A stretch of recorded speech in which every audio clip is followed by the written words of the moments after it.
Welcome my all students in Shri English classes. भैया कल जो मैंने आपको पढ़ाया था वो टेंस की डिफिनेशन दिया था और टेंस कितने प्रकार की होती है ये मैंने आपको पढ़ाया था।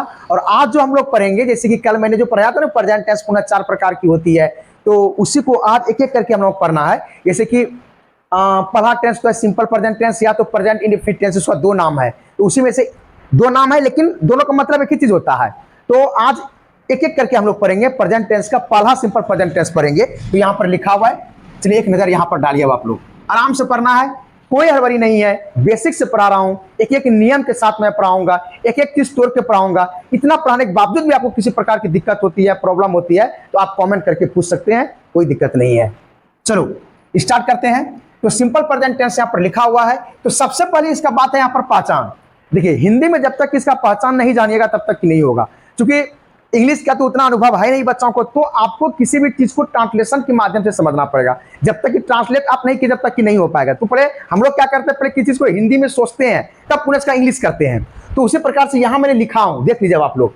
पहचान इसका क्या है कि जिस हिंदी वाक्य के क्रिया के अंत में, तो कल मैंने बताया था क्रिया क्या होती है ना, क्रिया क्या होती है। जैसे कि जाना लिखता हूं मैं, जाना, ये अंत में ना है, ये क्या हो गया, क्रिया हो गई ना। लेकिन कुछ और है, आप कहिएगा सर अब लिखेंगे यहां पर नाना, हाँ लिखेंगे थाना, लिखेंगे पटना, लिखेंगे मैना। देखिए इसके अंत में भी ना है ना, लेकिन ये आपका वर्ब नहीं है, ये आपकी क्रिया नहीं है, ये नाउन है आपकी। वर्ब मतलब होता है एक्शन। जैसे मैं अभी आपको पढ़ाता हूं, पढ़ाता के पहले क्या था, पढ़ाना और पढ़ना। जैसे आप लोग पढ़ते हैं तो इस सब पहले क्या था, पढ़ना, न, इससे एक्शन होती है। और मैं पढ़ाता हूं तो पढ़ाना, ये एक्शन है। बट ये जो नाना लिखा हुआ है, थाना, पटना, मैना, ये जो यहां पर लिखा हुआ है, इससे एक्शन आपका नहीं होती है। ये क्या है, इट्स नेम इज नाउन। इसको क्या कहेंगे हम लोग, नाउन कहेंगे। तो जाना हुआ, तो इस प्रकार से मैंने यहां पर आपको समझा रहा हूं कि जिस हिंदी वाक्य क्रिया के अंत में ता हूं, ती हूं, ते हो, ता है, ती है रहे, तो उसे सिंपल प्रेजेंट टेंस में बनाया जाता है। कहां रहेगा, कहता है जिस हिंदी वाक्य क्रिया के अंत में। तो जिस हिंदी वाक्य क्रिया के अंत में, लेकिन वाक्य आपको तो लिखना पड़ेगा। वो वाक्य क्या है, एक सेंटेंस यहां पर देखा जाए। जैसे कि मैं आपको पढ़ाता हूं, इसको लिखिए, मैं पढ़ाना हूं। सेंटेंस सुनने में अच्छा नहीं लगता होगा, मैं पढ़ाना हूं, अच्छा नहीं लग रहा है, लेकिन इसको बनाना है। क्या कहता है, जिस हिंदी वाक्य के, ये वाक्य हो गया, क्रिया के अंत में, क्रिया यहां हो गया, देखिए अंत में ना है, क्रिया के अंत में ता हूं। अब देखिए ना को ता में बदल दीजिए ना। ये पहले प्रत्यय क्या लगा हुआ था, सफिक्स क्या लगा हुआ था, पढ़ाना में ना लगा हुआ था प्रत्यय। ना प्रत्यय को हटा दीजिए, ना प्रत्यय को हटा के ता प्रत्यय आपको लगा देना है। तब ये क्या हो जाएगा, सिंपल प्रेजेंट टेंस का ये पहचानने की तरीका हो गया हिंदी में। ठीक, तो कहां रहेगा, तो किसी भी सेंटेंस के लिखेंगे क्रिया के अंत में। और हिंदी सेंटेंस जब भी आप लिखिएगा तो क्रिया हमेशा अंत में ही रहती है, हमेशा अंत में। कुछ भी लिखिए आप, क्रिया अंत में ही रहेगा। जितना सब्जेक्ट ऑब्जेक्ट सब पहले रहती है, क्रिया अंत में रहती है। तो क्रिया देखिए यहां अंत में है, देख लीजिए आप लोग। तो उसका फिर इंग्लिश में स्ट्रक्चर यहां पर हुआ, पहचानने की तरीका क्या होगा, सब्जेक्ट होगा, MV1 होगा, फिर MV, इसको ऑब्लिक कहते हैं हम लोग, oblique subject plus MV1 oblique MV5 plus object. ये स्ट्रक्चर इसका हुआ इंग्लिश में पहचानने की तरीका। लेकिन सब्जेक्ट होना चाहिए, उसके साथ MV1 होगा या तो MV5 होगा और फिर ऑब्जेक्ट होगा। अब फिर आपको यह समझना पड़ेगा कि MV1 कहां लगेगा, तो MV5 कहां लगेगा, तो वो सब समझा दूंगा मैं आपको, बस निश्चिंत से क्लास को देखिए। जैसे कि यहां पर लिखा मैं जाता हूं, तो आई गो लिखा मैंने यहां पर। हाँ, मैं, यहां पर मैं का इंग्लिश आई हुआ, जाना का इंग्लिश गो हुआ। इससे हुआ पढ़ता है, हुआ का इंग्लिश क्या हुआ पर ही हुआ, पढ़ना का इंग्लिश क्या होता है, रीड। इसके साथ क्रिया के 5वां रूप का प्रयोग किया गया, एस या ईएस। तो आपको यह समझना पड़ेगा, यहां रूल लिखा हुआ है, कुछ रूल बाकी भी है, मैं इसको दूसरे वीडियो में आपको मिल जाएगी।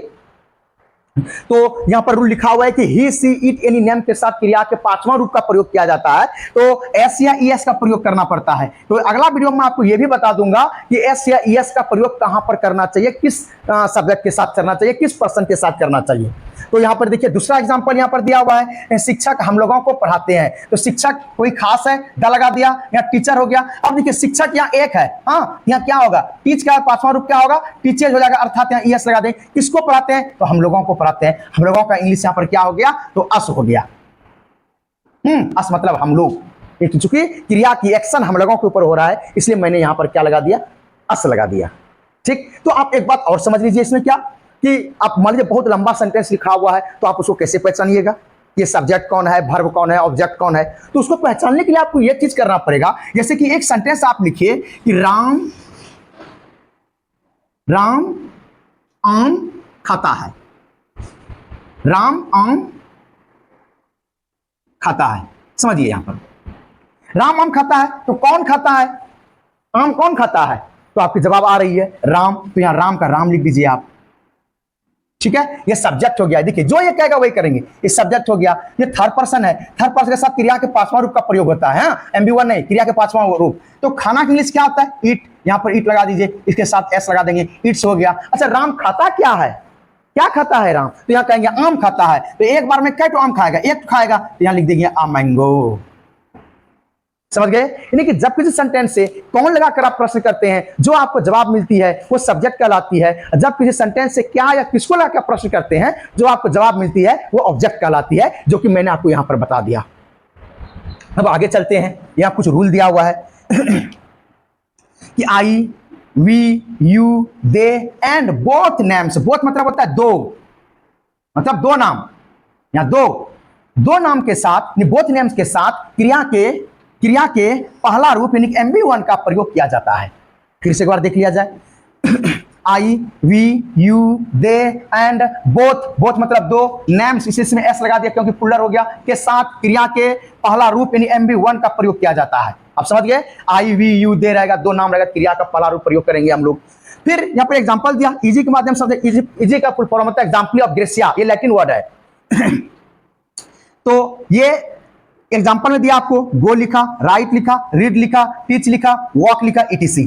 तो जब तक कि याद रखिए ये MB1 हुआ, यानी कि आप ये कह सकते हैं जब तक कि गो में अगर आप वेंट लगाते हैं क्रिया के पांचवा रूप हो जाएगा, ये वेंट लिखते हैं तो आप यहां पर क्या हो जाएगा, क्रिया का दूसरा रूप हो जाएगा। अगर गोन लिखते हैं तो क्रिया का क्या हो जाएगा, ये तीसरा रूप हो जाएगा। अगर गोइंग लिखते हैं तो क्या होगा, ये चौथा रूप हो जाएगा। और यदि आप गोज लिखते हैं तो क्या हो जाएगा, पांचवा रूप हो जाएगा। समझे, गो रहेगा तो क्या होगा MB1, इसका दूसरा रूप क्या होगा वेंट, तीसरा रूप क्या होगा गॉन, ये चौथा रूप गोइंग, पांचवा रूप गोज। ये गोज एस या ES कहां लगता है, मैं इसको अच्छी तरह सबको समझा दूंगा, अगला वीडियो जो आपको मिलेगा उसमें। तो अब नीचे एक एग्जांपल दिया गया है, इसको समझिए, यानी कि ये सब जो आप लिखा गया इसके साथ MB1, हमेशा MB1 का प्रयोग होती है। दूसरा रूल यहां पर दिया हुआ है कि ही, she, it and any name के साथ क्रिया के पांचवा रूप यानी कि MB5, जहां एस या ES लगाएंगे उसी को MB5 कहे जाते हैं। और ये MB5 का प्रयोग किसके साथ होगा, इस बात पर ध्यान रखिएगा आप लोग। He, she, it and any name, any name का अर्थ होता है कोई एक नाम, जैसे कि आप लिख दीजिए यहां पर सीता, सीता क्या है, एक नाम हुआ, तो इसके साथ क्रिया का पांचवा रूप का प्रयोग कर देंगे हम लोग। तो पांचवा रूप का प्रयोग किया जाता है। हाँ, फिर से एक बार देख लिया जाए, ही, she, it and any name के साथ क्रिया के पांचवा रूप MB5 का प्रयोग किया जाता है। एग्जांपल के समझिए, यहाँ गोज रहेगा, राइट्स रहेगा, रीड्स रहेगा, टीचेज रहेगा, वॉक्स रहेगा, ये सब का प्रयोग क्रिया थर्ड पर्सन के साथ, ही, सी, इट, एनी नेम के साथ किया जाता है।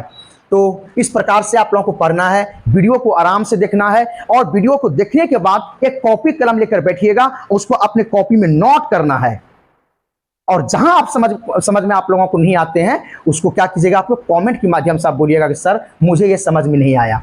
नहीं तो आप मेरा व्हाट्सएप नंबर भी आप ले सकते हैं। मेरा व्हाट्सएप नंबर है, इधर लिख दूं, यहां लिख देता हूं, 8521087002, ये व्हाट्सएप नंबर मेरा है। इस पर यदि कमेंट आप नहीं करते हैं तो आप व्हाट्सएप के माध्यम से प्रॉब्लम मुझे बताइए, मैं प्रॉब्लम को सॉल्व करने के लिए यहाँ पर खड़ा हूँ, मैं आपको बताने के लिए मैं यहाँ खड़ा हूँ। तो वीडियो कैसा लगा आप लोगों को कमेंट जरूर करना है, वीडियो को अपने दोस्तों के साथ शेयर जरूर करना है। मैं कल भी कहा था आपको कि आप भी पढ़िए और अपने दोस्तों को भी पढ़ाइए, और मुझे लगता है कि ये बहुत ईजी माध्यम से मैं आपको बता रहा हूँ।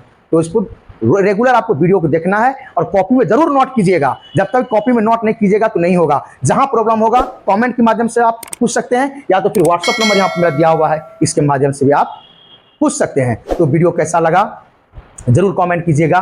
तो आज की क्लास यहाँ पर एंड किया जाता है। धन्यवाद।